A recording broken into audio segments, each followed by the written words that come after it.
வி3 ads உறுப்பினர்களே, ஆக்சுவலாக பார்த்தீங்கன்னா நம்ம சேனலில் நம்ம மொபைல் நம்பர் போட்டிருக்கோம் அப்படிங்கிறதுனால ஒரு நாளுக்கும் நமக்கு குறைந்தபட்சம் ஒரு 300-400 ஃபோன் கால்ஸ் பண்ணுறீங்க. இதில் வந்து நமக்கு வி3 ஆட்ஸ் மட்டும் நம்மளுடைய கேஸ் கிடையாதுங்க. நம்ம இன்னும் பல கேஸ் நம்ம பார்த்துக்கிட்டு இருக்கோம். பல ஃபோன் கால் அட்டெண்ட் பண்ண முடியாமல் போகுது. ஏன்னா நம்ம ஒர்க்கில் இருக்கப்போ, ஷூட்டில் இருக்கப்போ, இல்லை வேறு ஏதாவது கேஸ் ரெடி பண்ணிகிட்டு இருக்கிறப்போ ஃபோன் பண்ணுறீங்க, ஃபோன் எடுக்க முடியாமல் போகுது. அப்படியே எவ்வளோ ஃபோன்ஸ் எடுக்க முடிஞ்சு எடுத்தாலும் நீங்கள் சொல்லக்கூடிய மேஜர் விஷயம் பார்த்தீங்கன்னா, வி3 ஆட்ஸை வந்து சேரக்கு முன்னாடி நான் வாழ்க்கையில் எப்படி இருந்தேன், நிறைய பேர் வந்து மாற்றுத்திறனாளி கால் பண்ணுறீங்க, நிறைய பேர் வந்து அவங்க கணவனை இழந்த சிங்கிள் பேரண்ட்ஸ் கால் பண்ணுறீங்க, நிறைய பேர் வயசானவங்க கால் பண்ணுறீங்க, நிறைய பேர் கவர்மெண்ட்டில் ஒரு சின்ன வேலையில் இருந்து ரிட்டையர் ஆகிட்டு பென்ஷன் கூட பத்தாமல் வாழ்க்கையை நடத்திக்கிட்டு இருந்தவங்க இப்போ எப்படி ஆயிருக்கீங்கன்றதை கால் பண்ணி சொல்கிறீங்க. உங்களுடைய ஆதங்கம் அது புரியுது மக்களே. நீங்கள் ஆதங்கத்தை சொல்கிறீங்க. எப்படி வி3 ஆட்ஸ் நீங்கள் உள்ளே வந்ததுக்கப்புறம் உங்கள் வாழ்க்கை தரம் மாறி இருக்குது, வாழ்க்கை நிலைமை மாறி இருக்குது. சில பேர் வந்து அவங்க பொண்ணுக்கு திருமணம் பண்ணிங்கன்னு சொல்கிறீங்க, நிறைய பேர் அவங்க பசங்களை காலேஜ் படிக்க வச்சுருக்கேன்னு சொல்கிறீங்க, நிறைய பேர் அவங்க குழந்தைகளை வந்து கான்வெண்ட்டில் படிக்க வச்சுருக்கீங்கன்னு சொல்கிறீங்க. ஸோ உங்களுடைய ஆதங்கங்களையும் உங்களுடைய சக்ஸஸ் ஸ்டோரிஸை நீங்கள் நிறையா சொல்கிறீங்க வி3 ஆட்ஸ் வந்து கால் பண்ணி. எல்லாத்தையும் நம்மளால் கேட்கவும் முடியல. அப்படி எல்லாரோடையும் கேட்குறதுக்கும் நமக்கு டைமும் இல்லை. நிறைய பேர் வந்து வாட்ஸ்அப்பில் வாய்ஸ் மெசேஜ் போடுறீங்க, இதை பற்றி நீங்கள் சொல்லுங்கள் சார்ன்னு சொல்கிறீங்க.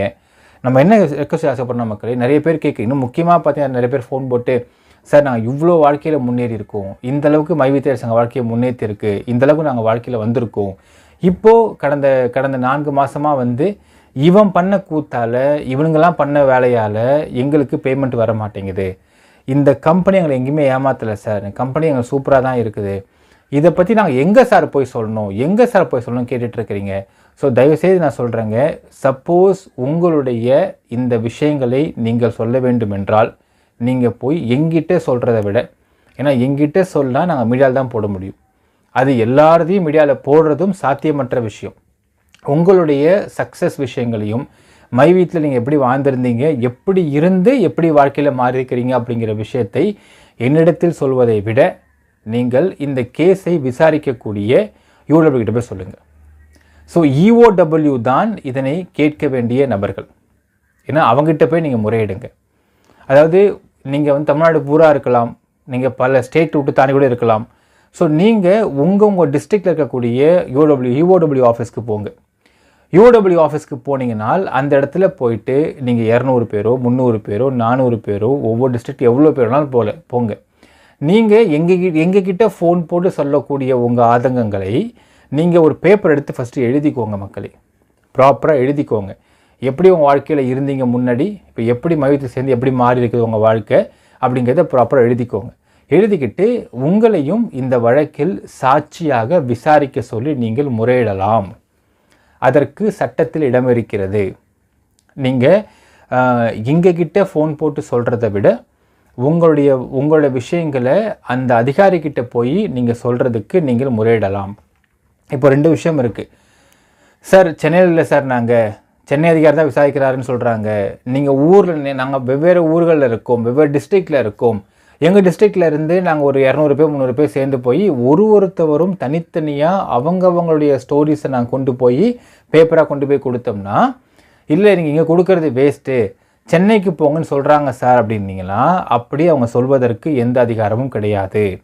ஒவ்வொரு டிஸ்ட்ரிக்டில் போய் நீங்கள் கொடுத்துட்டிங்கன்னா, சார் எங்கள் டிஸ்ட்ரிக்ட் இது, நாங்கள் இங்கேருந்து வந்து உங்கள்கிட்ட தான் கொடுக்க முடியும், நீங்கள் எத்தனை கம்ப்ளைண்ட்ஸ் இருக்குதோ அத்தனை கம்ப்ளைண்ட்ஸுக்கு CSR கொடுத்து நீங்கள் அதை ஃபார்வர்ட் பண்ணுங்கள் சார், அந்த விஷயத்தை நீங்கள் வந்து சென்னைக்கு ஃபார்வர்ட் பண்ணிக்கோங்க அப்படின்னு சொல்லுங்கள்.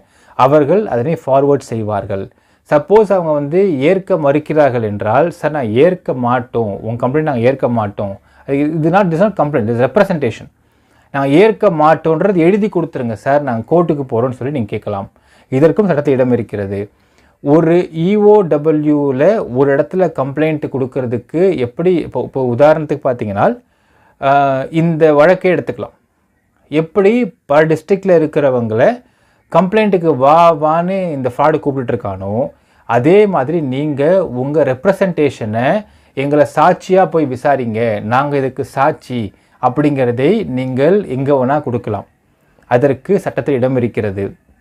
நாளைக்கு மண்டே, நாளைக்கு கூட நீங்கள் போகலாம் ஒவ்வொரு டிஸ்ட்ரிக்ட்லேயும். ஏன்னா எனக்கு ஒரு நாளைக்கு 400 ஃபோன் கால் மேலே வருகிறது மக்கள், ஏன்னா அட்டன் பண்ண முடியல. மன்னிச்சிருங்க, எல்லா ஃபோன் அட்டன் பண்ணி பேசுகிறதுன்னு சாத்தியமற்ற விஷயம்தான். பல ஃபோன் கால் அட்டன் பண்ண முடியாமல் நான் போகின்றது.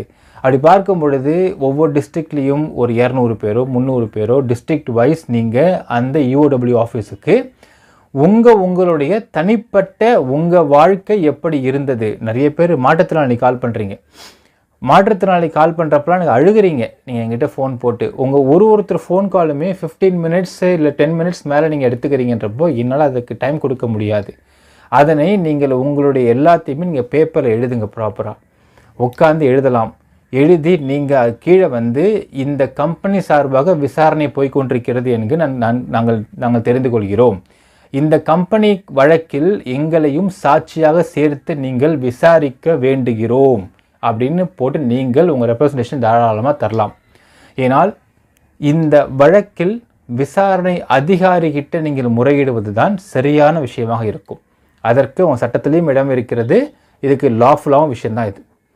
ஸோ ஒருத்தவங்களும் நீங்கள் ஒரு 200 பேர் 300 பேர் போனீங்கன்னா 300 பேருக்கும் 300 கதைகள் இருக்கும். வாழ்க்கையில் எப்படி இந்த கம்பெனி உங்களை முயற்சிச்சுன்ற 300 கதைகள் இருக்கும். அந்த 300 கதையும் தனித்தனியாக உங்கள் கைப்பட உட்காந்து எழுதி நீங்கள் கொண்டு போய் கொடுப்பதற்கு எல்லா முகாந்திரமும் இருக்கிறது.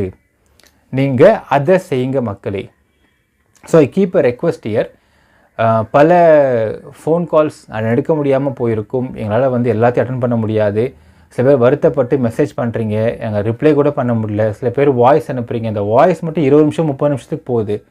அதை ப்ளே பண்ணி பார்த்தா உங்களுடைய மொத்த கதையை நீங்கள் சொல்கிறீங்க. அதனால் வந்து அதை கேட்டுட்டு we cannot even reciprocate to that. So அதற்கு எங்களுடைய சாரி. நிறைய பேர் வாய்ஸ் அமிச்சு சார் இந்த வாய்ஸை நீங்கள் சேனலில் போடுங்க சார், ஏன் சார் போட மாட்டேன்றீங்கன்னு உங்களுடைய உரிமையாக நீங்கள் கேட்குறீங்க. இது எல்லாத்துக்கும் ஒரே தீர்வு அப்படிங்கிறது மக்களே. நான் நீங்கள் மீடியாவில் போடுறது மட்டும் தீர்வு கிடையாது. நீங்கள் உங்களுடைய இந்த சம்பவங்கள் அனைத்தையும் ஒரு பேப்பர் எடுத்து உட்காந்து அழகாக எழுதி உங்களை இந்த வழக்கில் சாட்சியாக சேர்த்து விசாரிக்க வேண்டுகிறேன் அப்படின்னு சொல்லி எழுதி அந்தந்த டிஸ்ட்ரிக்டில் உள்ள EOW ஆஃபீஸுக்கு நீங்கள் போய் கொடுங்கள். அப்படி கொடுப்பதின் மூலியமாக இந்த கம்பெனி எத்தனை பேருடைய வாழ்க்கையை மாற்றிருக்கு அப்படிங்கிற விஷயத்தை நாம் மட்டும் கூறிக்கொண்டிருப்பதை விட நீங்கள் டைரெக்டாக போய் இந்த விசாரணை அதிகாரிக்கு சொல்கிறதுக்கான ஒரு நேரம் ஏற்படும் பொழுது அப்பொழுது இந்த கம்பெனியை பற்றி அந்த அதிகாரிக்கு தெரிந்து கொள்வார், அந்த DSP தெரிந்து கொள்வார். ஸோ DSP அண்ணாதுரை அவர்கள் தெரிந்து கொள்வதற்கு இது ஒரு நல்ல வாய்ப்பாக இது அமையும்.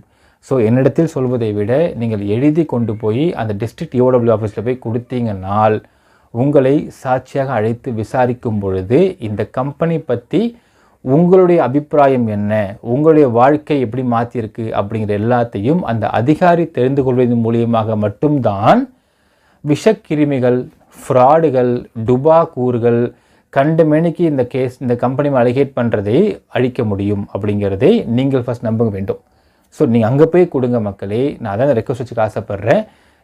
எங்களுக்கு ஃபோன் செய்வதை விட எவ்ரிதிங் புட் இன் பேப்பர்ஸ், அது பயங்கர வேல்யூ கொடுக்கும். பேப்பர்ஸை எழுதி கொண்டு போய் நீங்கள் கொடுங்கள். உங்களுடைய ரெப்ரசன்டேஷனை வாங்கிக்க மாட்டேன்னு சொல்கிறாங்கன்னா, சார் நாங்கள் வாங்கிக்க மாட்டோம், கிட்டத்தட்ட ஒரு 200 பேர் வந்திருக்கோம், 200 பேர் ரெப்ரசன்ட் பண்ணி கொடுத்துருக்குறோம், இந்த ஒரு ரெப்ரசன்டேஷனை இந்த டிஸ்ட்ரிக்டில் இந்த அதிகாரி வாங்கிக்கொள்ள மறுக்கிறார், நாங்கள் வாங்கிக்கொள்ள மாட்டோம் அப்படிங்கிறதை அந்த ஒரு EOW ஆஃபீஸில் எழுதி கேட்டு வாங்கிக்கோங்க. வாங்கிக்கிட்டிங்கனால் அதை நீங்கள் கோர்ட்டில் ப்ரொடியூஸ் பண்ணலாம். அப்போது ஒரு இடத்துல ரெப்ரசன்டேஷன் கொடுக்குறாங்க, அதை கொடுக்கறத நீங்கள் வாங்கிக்க மறுக்கிறது எப்படின்றத ஜட்ஜு கேள்வி கேட்பார். ஜட்ஜு கண்டிப்பாக கேள்வி கேட்பார். ஸோ இதற்கும் உங்களுக்கு முகாந்திரம் சட்டத்தில் இருக்கிறது. ஸோ இதை செய்யுங்க மக்களே. ஸோ இதை செய்தால்தான் இந்த விஷயத்தை பற்றி அனைவரும் தெரிந்து கொள்வதை விட அந்த அதிகாரி தெரிந்து கொள்வதற்கு சரியான வாய்ப்பாக இருக்கும் மக்களே. என்ன நினைக்கிறீங்கன்றதை கமெண்ட்டில் மென்ஷன் பண்ணுங்கள். நன்றி.